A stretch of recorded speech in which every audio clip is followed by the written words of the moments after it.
Hi everybody, Kirsten here, and today I wanted to do something a little bit different. I know that I sometimes specify genres, books, or authors when I do these talks, and today I just kind of want to do something a little bit different. And so I wanted to do some of my favorite girl power books. So some of these books are going to be some YA essays and then just some adult fiction mixed in here as well. Some of these stories do follow women of color, trans women, essays on queer women as well. A lot of the YA books that I'm going to be talking about do hold very powerful female leads, whether there's romance in them or not, just powerful female voices.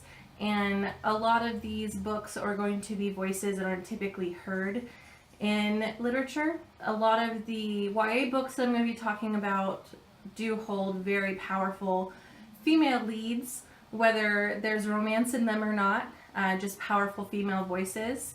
And a lot of these books are going to be voices that aren't typically heard in literature. Sometimes the stereotypical white heterosexual woman is the main protagonist in most books these days and has always been. So I kind of wanted to branch out a little bit. While there will be some just, regular white female protagonists, I tried to find some books that I've read that have a wide range of voices to be heard from. So let's go ahead and get started because these are going to be a little bit long of a list. I wanted to get as many in here as I could so that you guys could have a wide variety of books to choose from. I just want to go ahead and start with the classics. I don't have hard copies of a lot of these books anymore.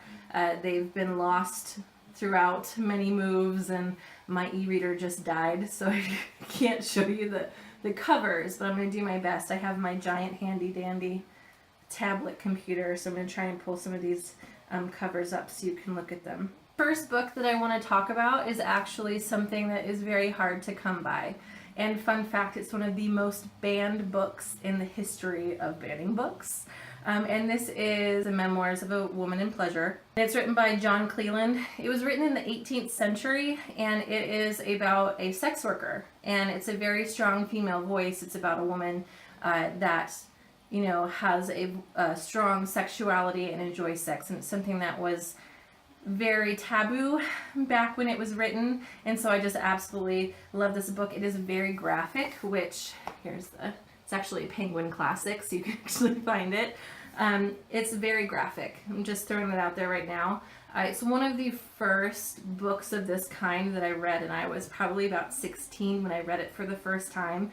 So it was kind of a shock to me how graphic it was, considering it was written in the 18th century, and it does have a female protagonist. But this is just something that I found very powerful to read when I was younger. A woman just taking power of her body and herself and realizing what she wants to do with it and then voicing that.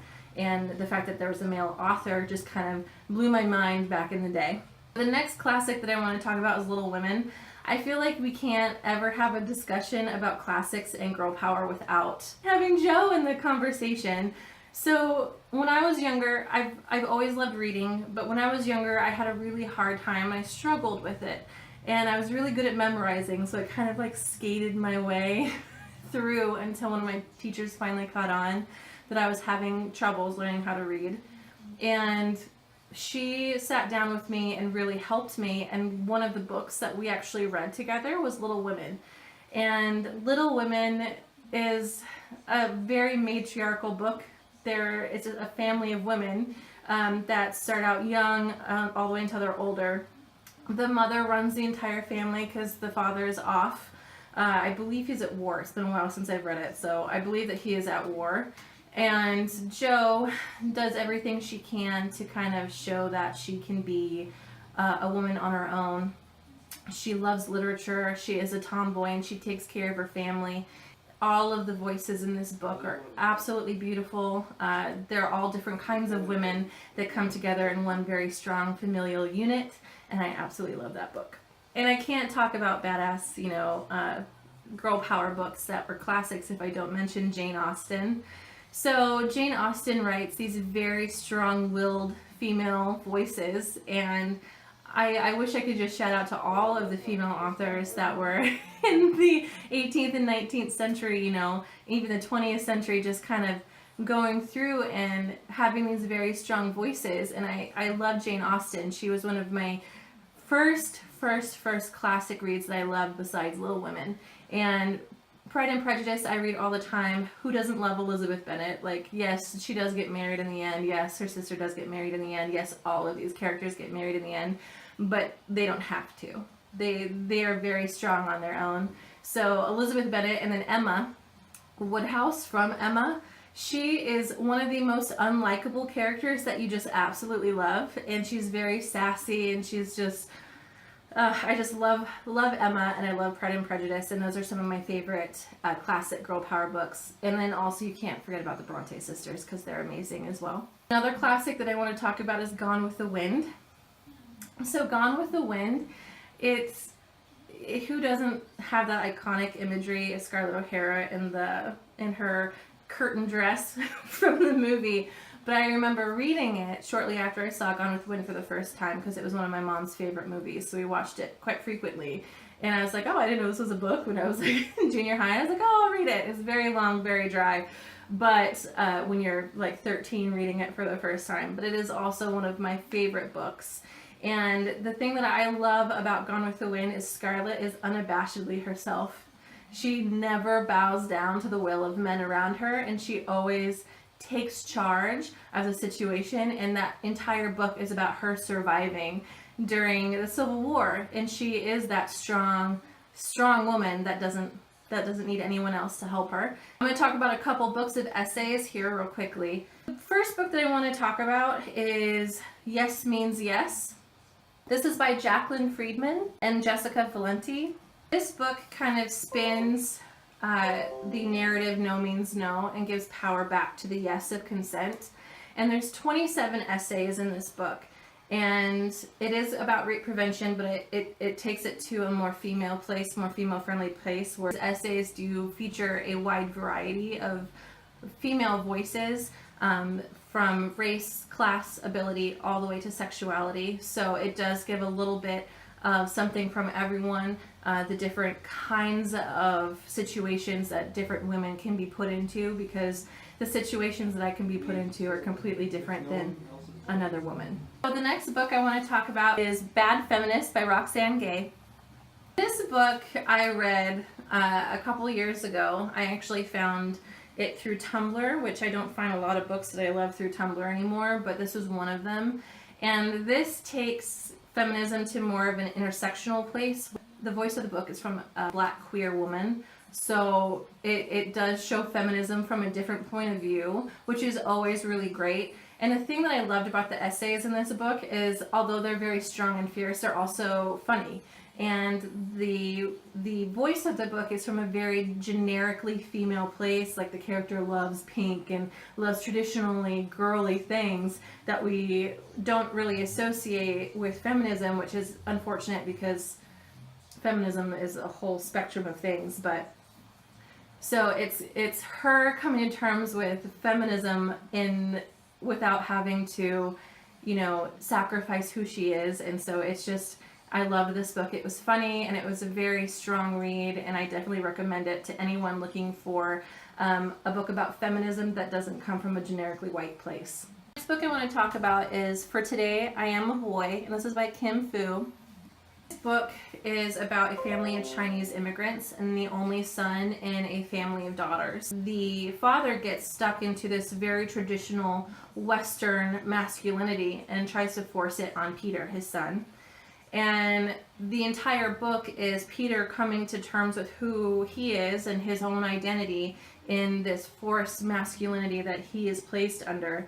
And it's him finding himself and knowing who he is, and who he is actually a woman.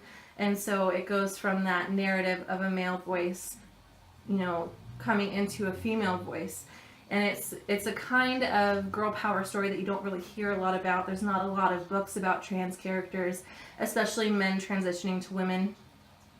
And it is a woman of color as well, so this is a very strong read if you're looking for that trans voice that is not just a generically white voice as well. I'm going to talk about one of my favorite books that I've read recently, and that is Luckiest Girl Alive by Jessica Knoll.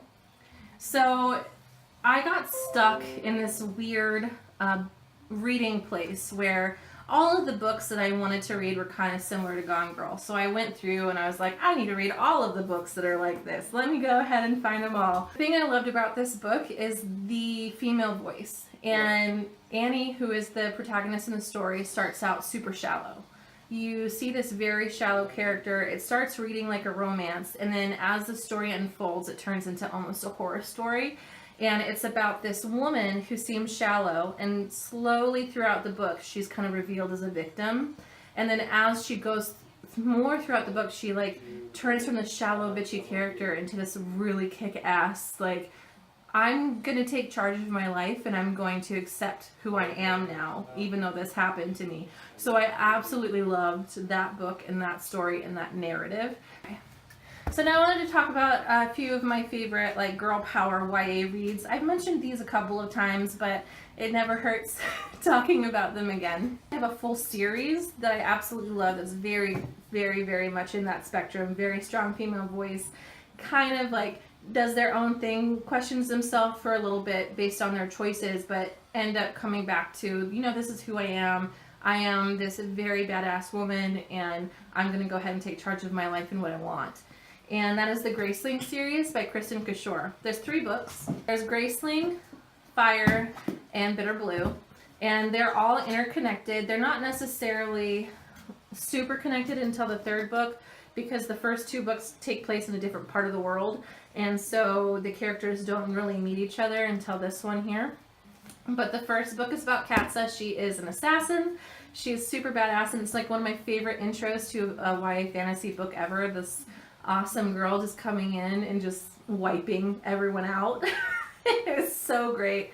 This one is very romance heavy, but in a good way. It's like her taking charge of her sexuality and what she wants and just kind of goes for it. Fire is a woman of color who's also bisexual. This is my favorite book of the 3. She is questioning herself throughout because she's technically a monster, and she's the only one left of her kind. And so it kind of goes through. It actually talks about menstruation in this book too, which a lot of books don't. You know, you have all these really amazing female characters, but in these weird dystopian and fantasy worlds, and they just magically don't have a cycle, but you know, whatever. So this is definitely my favorite of the 3. And then Bitter Blue is about the reign of a queen, and she is meeting with Katsa and Fire throughout the book. So this is also a good resolution to the entire badass female led book series. Can't talk about super awesome YA female led books without talking about Sarah J. Maas. And although these books do have their problematic content, they're very, very white, very heterosexual, what have you. The women in the books are very strong characters, all of them are. And the 2, Selena and Feyre, so Selena is the Throne of Glass series, and Feyre is the A Court of Thorns and Roses series. They're both badass fae females. I don't normally like books about fairies, but the way that Sarah J. Maas writes them, I absolutely adore them.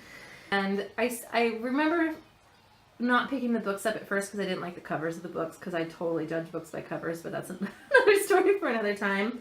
I finally picked them up at a request of an ex, and she's like, you have to read these books, you have to, they're my favorite. So I was like, all right. It's right after Heir of Fire came out, so I was like, I'll go ahead and read them.